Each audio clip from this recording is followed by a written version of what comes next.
Como o pênis surgiu? Você sabia que o pênis é extremamente variável entre as espécies? Você sabia que existem espécies com dois pênis, com um pênis maior do que o próprio corpo e até mesmo com pênis bifurcado? Conhece o báculo, o osso do pênis? Nós vamos explorar essas perguntas neste vídeo de hoje. Então, se ainda não for inscrito aqui no nosso canal, se inscreva para estar sempre por dentro de todos os nossos vídeos que saem às segundas e sextas-feiras, abordando vários temas da biologia, curiosidades sobre o comportamento humano, comportamento animal, genética, zoologia e botânica. Sejam bem-vindos ao canal Eterna Busca e eu sou o Jordan.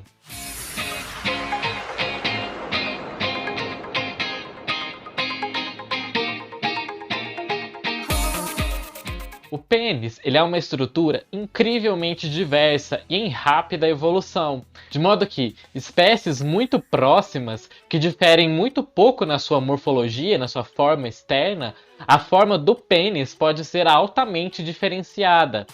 Os pênis são muito mais complexos do que a sua função fundamental exigiria, que é a transferência de espermatozoide.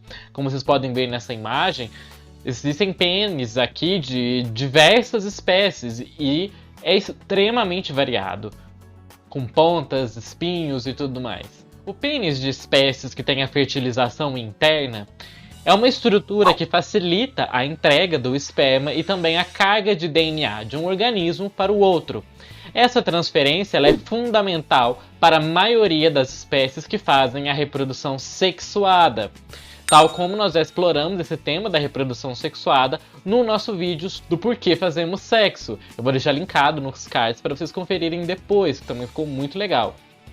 No entanto, apesar deste resumo aparentemente simples, a variação na forma do pênis e também nas estruturas genitais associadas ao pênis, que nós vamos chamar aqui tudo de pênis, para facilitar, é extremamente variado entre as espécies. Tanto que mesmo o número de pênis pode variar dentro da própria espécie. Desse modo, o comprimento do pênis ele pode exceder até mesmo o tamanho do corpo. Algumas tesourinhas têm 2 pênis. Muitos marsupiais e também cobras têm os pênis bifurcados com 2 conjuntos de glândes. Em casos raros, é a fêmea que possui o órgão intromitente, que é o pênis, ou o equivalente ao pênis.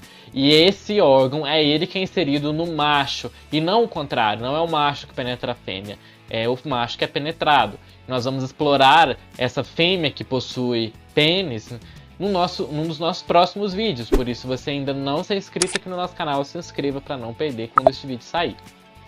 A variação do pênis tem sido central para a taxonomia, porque mesmo em espécies intimamente relacionadas, que de outra forma elas vão variar muito pouco, a forma do pênis vai ser muito diferenciada, como nós falamos. E como vocês podem perceber nesta imagem, dessas 3 espécies de moscas diferentes, que externamente elas são muito pouco variáveis. Porém, logo em cima vocês estão vendo a forma do pênis delas, que é extremamente variado. Esse padrão geral ele é observado em todos os animais que têm fertilização interna e indica que o pênis ele evolui muito rapidamente de forma divergente em cada uma dessas espécies. A seleção sexual ela geralmente ocorre por meio de 4 mecanismos que geram variação no sucesso reprodutivo. A primeira dessas variações é a competição macho-macho, nas quais os machos estarão competindo pelas fêmeas. A escolha das fêmeas, que é o processo na qual as fêmeas selecionam os machos mais aptos para poder copular com ela. Outro mecanismo é o mecanismo da competição espermática, que ocorre já, no caso, dentro da fêmea, quando há uma cópula com mais de um macho ao mesmo tempo. E também o que é chamado de a escolha enigmática da fêmea, que é esse processo na qual a fêmea consegue escolher qual o espermatozoide que vai fecundar os seus óvulos. Vale ressaltar que existem espécies com papéis sexuais invertidos, na qual são as fêmeas que competem mais por parceiros, e são os machos que são o sexo mais seletivo. Só que geralmente os machos são mais competitivos e as fêmeas mais seletivas. A competição espermática ela ocorre quando o esperma de 2 ou mais machos competem para fertilizar os óvulos de uma única fêmea.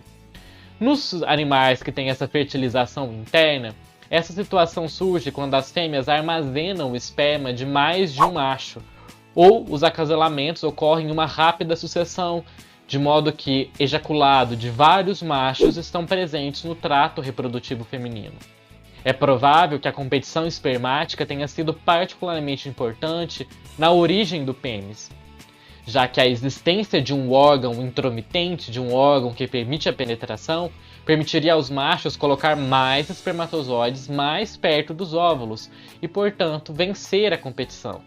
A escolha enigmática da fêmea ela ocorre quando qualquer característica feminina, seja ela comportamental, morfológica ou fisiológica, afeta a probabilidade de fertilização masculina com base em algum elemento do fenótipo masculino.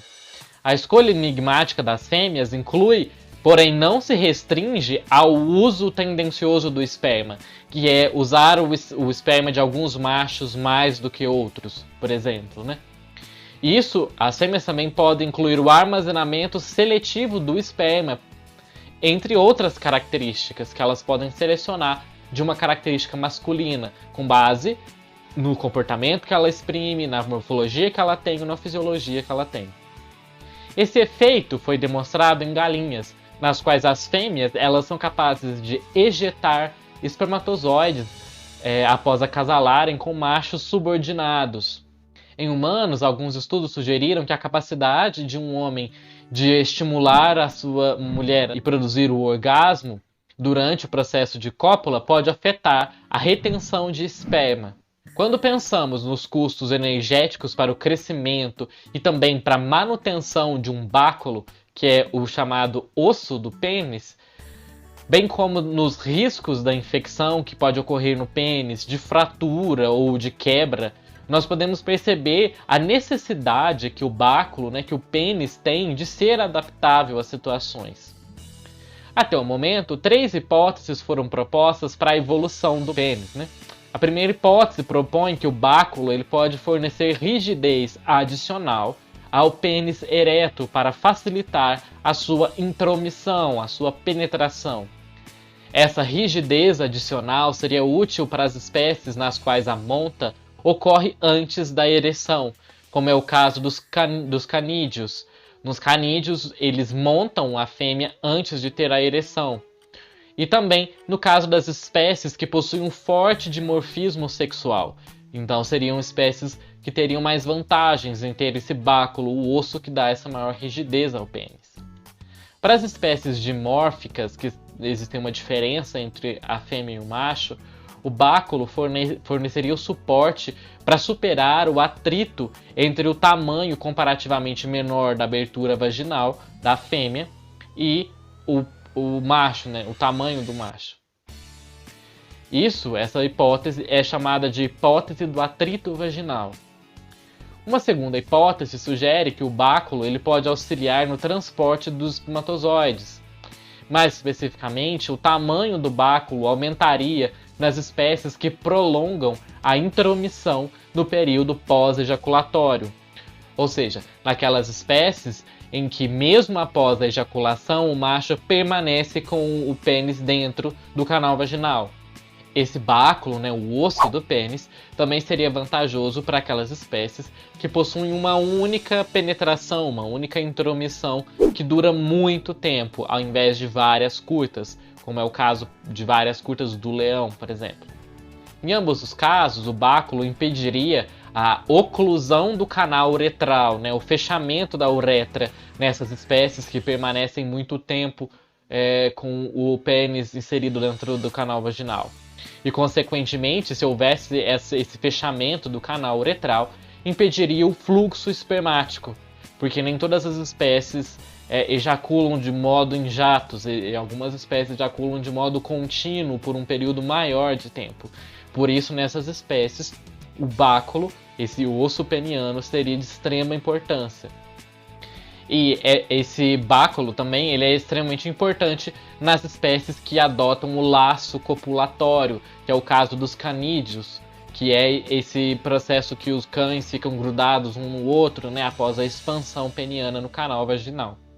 Finalmente, uma terceira hipótese sugere que o báculo pode ter evoluído para fornecer rigidez ao pênis para que ele possa estimular com mais eficiência o trato reprodutivo da fêmea, induzindo assim a sua ovulação, o que por sua vez aumentaria a probabilidade de uma fertilização bem-sucedida.